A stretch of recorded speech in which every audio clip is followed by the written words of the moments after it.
বর্তমান স্বৈরাচার সরকার, অবৈধ সরকার, জবরদস্তিমূলকভাবে ক্ষমতা দখলকারী সরকার উন্নয়নের মহাকাব্য রচনা করে আমাদের প্রিয় মাতৃভূমিকে ধ্বংসের পর্যায়ে নিয়ে গেছে।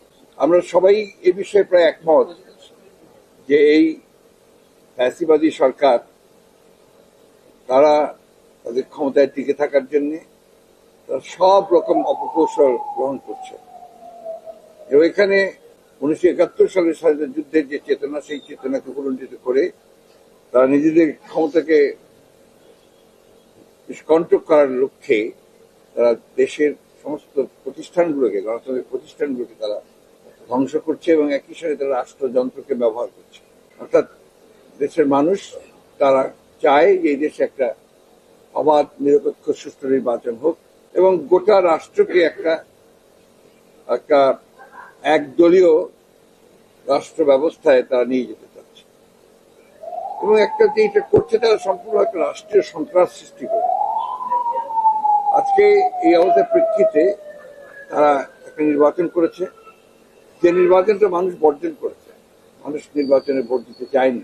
কিছুদিন হয়তো টিকে থাকা যায়, মানুষের কষ্ট হয়, তারা করছে এটা অন্যায়ভাবে নির্যাতন, নিপীড়ন, হত্যা, খুন যখন করে আজকে তারা এই ভয়ে একটা ত্রাসের একটা আবহাওয়া সৃষ্টি করেছে, সেটা দিয়ে তারা ক্ষমতায় টিকে থাকতে চায়। আজকে তাদের দুর্নীতি, তাদের অনিয়ম, তাদের স্বজনপ্রীতি এমন একটা জায়গায় গিয়ে পৌঁছেছে যে এখন সবই সচেতন মানুষ যারা আছেন তারা সবাই বলছেন এটা একটা মাফিয়া রাষ্ট্রে পরিণত হয়েছে। এবং এই ক্ষমতাকে টিকিয়ে রাখার জন্য তারা নতুন নতুন নির্বাচনের কৌশল বের করে, দামি ইলেকশন করে, কখনো নিশিরাতের ভোট করে, আগের রাতেই ভোট করে দেয়, কখনো 154 জনকে বিনা প্রতিদ্বন্দ্বী ঘোষণা করে দিয়ে ক্ষমতায় যায়। এই অবস্থায় তারা যাচ্ছে। সেই জন্যই আমরা আবারও এটা আলোচনা বসেছি যে আমাদের এটাকে একটু বিশ্লেষণ করা এবং সেই সঙ্গে আবার ভবিষ্যৎ কর্মপদ্ধতিকে নির্ধারণ করার জন্য আমরা আজকে আলোচনা বসেছিলাম।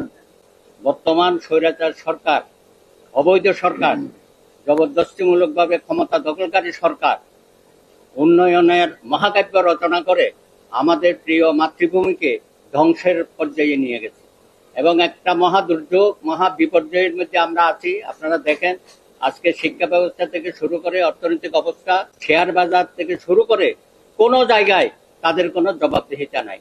সুশাসন তো দূরে থাক, আইনের শাসন পর্যন্ত নাই।